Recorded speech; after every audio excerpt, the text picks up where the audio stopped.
या ठिकाणी उपस्थित असणारे माननीय Dilip Tatya, R D Sawant sir, Manoj Shinde, Devraj Patil, R D Sawant साहेब, आपल्या या इथल्या राजाराम बापू कारखान्याचे अध्यक्ष प्रतीक दादा पाटील, आदित्य पाटील, राजवर्धन पाटील, आपले प्राचार्य या इन्स्टिट्यूटचे डायरेक्टर कडोले सर, जिल्ह्यातील व्यासपीठावरील आणि समोरील सर्व प्रमुख मान्यवर नेते, वाळवे तालुका, शिराळा तालुका आणि सांगली जिल्ह्यातील विविध संस्थांचे पदाधिकारी, या कार्यक्रमाला आवर्जून आलेले सांगली, कोल्हापूर, सातारा जिल्ह्यातील काही प्रमुख उद्योजक, या निमित्ताने उपस्थित असणारे या कॉलेजचे विद्यार्थी विद्यार्थिनी आणि विशेषतः या परिसरातून आलेले माननीय बाळासाहेब होनमुरे, चिमण डांगे, विजयराव यादव, वैभव शिंदे, संजय बजाज, आमचे वग्यानी साहेब, आप्पा, मान्य शिंदे, मान्य अण्णा, भीमराव अण्णा, व्यासपीठावरील सर्वच मान्यवर, बी के पाटील सर, आमचे सर्व व्यासपीठावरील मान्यवर, आमचे कडेगावचे विट्याचे ॲडव्होकेट बाबासाहेब मुळीक असतील, सर्वच व्यासपीठावर आता मागं वळून बघितल्यावर ती यादी वाढेल, आणि समोरील मान्यवर आणि बंधू भगिनींनो, आज आपल्या सर्वांच्या साक्षीनं या ठिकाणी गडकरी साहेब यांच्या हस्ते या राजाराम बापू इन्स्टिट्यूटच्या नव्या हॉस्टेल इमारतीचं जवळपास 208 विद्यार्थ्यांना राहण्याची नवी व्यवस्था निर्माण करण्याच्या व्यवस्थेचं आणि विद्यार्थ्यांना विद्यार्थिनींना जिम्नॅशियमची व्यवस्था, या दोन व्यवस्थेचं उद्घाटन आदरणीय गडकरी साहेबांच्या करण्यासाठी आपण त्यांना निमंत्रित केलं, आणि आपण सगळ्यांनी आत्ताच पाहिलं की त्यांनी या दोन्ही अत्यंत अत्याधुनिक असणाऱ्या व्यवस्थेचं उद्घाटन करून आज ते आता व्यासपीठावर आलेले.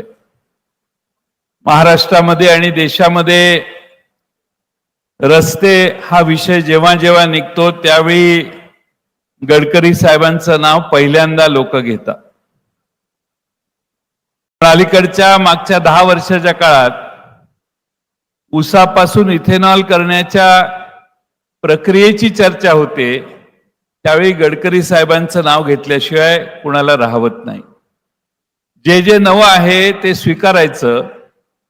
या देशामध्ये ध्यानीमनी कुणाच्या नाही, अशा वस्तूंपासून ऊर्जा निर्माण करण्याची काय मार्ग निघतो का हे बघण्याचा सतत 24 तास जर अभ्यास आणि प्रयत्न कोण करत असतील तर ते गडकरी साहेब करतायत. आणि म्हणून त्यांच्या हस्ते त्यांनी आपल्या इंजिनिअरिंग कॉलेजला भेट द्यावी, या व्यवस्थेला पाहावं आणि याचं उद्घाटन करावं म्हणून आम्ही त्यांना सर्वांनी मिळून निमंत्रण दिलं. त्यांनी वेळेचा विलंब न घालवता आपलं निमंत्रण स्वीकारलं आणि आज सर्व नाही पण बऱ्याचशा इन्स्टिट्यूटच्या वतीने केलेले प्रेझेंटेशन त्यांनी बघितलं. गडकरी साहेब देशातल्या काही नामवंत इन्स्टिट्यूट ग्रामीण भागात असून देखील आपला दर्जा टिकवण्यात यशस्वी ठरले आहेत.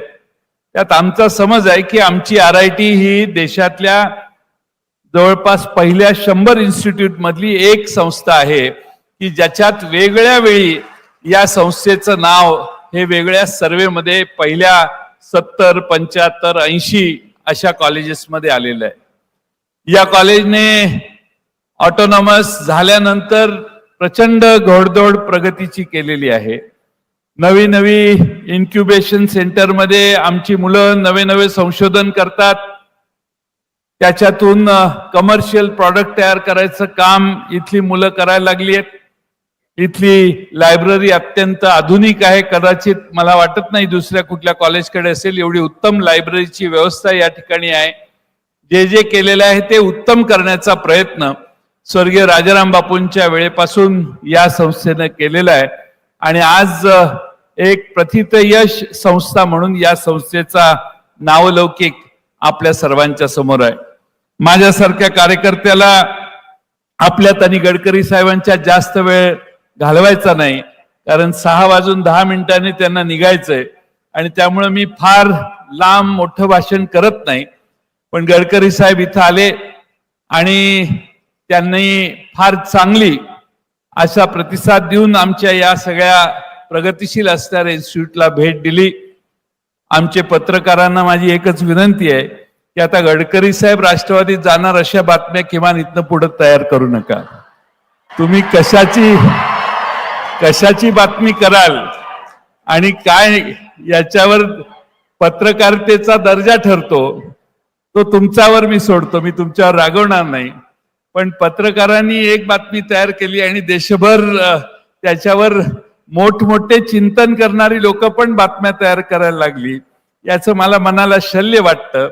गडकरी साहेब आलेत, 2 पक्षाची माणसं एका व्यासपीठावर चांगल्या उद्देशाने येऊ शकत नाहीत अशी धारणा ज्या पत्रकारांची झालेली आहे त्याबद्दल न बोललेलं जास्त चांगलं. शेवटी या ठिकाणी JRD टाटा, रतन टाटांच्या पासून अनेक मान्यवर या संस्थेला भेट देऊन गेलेले आहेत. अनेक विरोधी पक्षाचे नेते इथं यापूर्वी येऊन गेलेले आहेत. त्यामुळं ही संस्था आहे, इथं राजकारण या व्यासपीठावर आम्ही कधी करत नाही आणि म्हणून गडकरी साहेब आमच्या विनंतीला मान देऊन आले. त्यांचं मी आपल्या या भागातल्या जनतेच्या वतीनं मनपूर्वक स्वागत करतो. वेळ बराच बोलण्यासारखं आहे, पण मी भारतातले अनेक नेते बघितले, पण काम सचोटीने करणे, उत्तम दर्जा टिकवणे, त्यांचे आभार मानले पाहिजेत की पेठ नाक्यापासून सांगलीचा रस्ता हा एवढा उत्तम दर्जेदार झालेला आहे. 46% बिलोने एस्टिमेटेड कॉस्टच्या रस्ता गेल्यावर आम्हालाही आश्चर्य वाटलं कसं जमणार. पण आज त्या रस्त्यावरून साहेब सांगलीला जाताना 25-30 मिनिटात आम्ही सांगलीला पोहोचू शकतो आणि इतका स्मूथ रस्ता जिल्ह्यात दुसरा कुठला नसेल.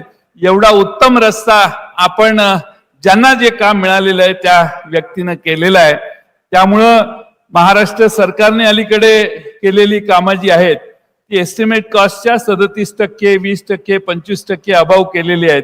त्यामुळं आपला आदर्श घेणं हे जास्त चांगलं आहे, कारण 46% बिलोने अत्यंत उत्तम दर्जाचं काम हे महाराष्ट्रात आणि भारतात जर कुठं झालं असेल तर पेठ नाका टू सांगली झाले. देर से है लेकिन दुरुस्त आहे. ते तुमच्यामुळेच झालेलं आहे आणि तुमच्या कर्तबगारीमुळं या खात्याचा तुम्ही दर्जा जो टिकवलेला आहे, नवीन मानकं जे तयार केलेली आहेत ती कायम भारतवर्षाच्या लक्षात राहतील असा विश्वास व्यक्त करतो आणि आपण मनसोक्त बोलावं एवढीच विनंती करतो आणि माझे 2 शब्द पूर्ण करतो. धन्यवाद साहेब. या आधुनिक वास्तूंच्या निर्मिती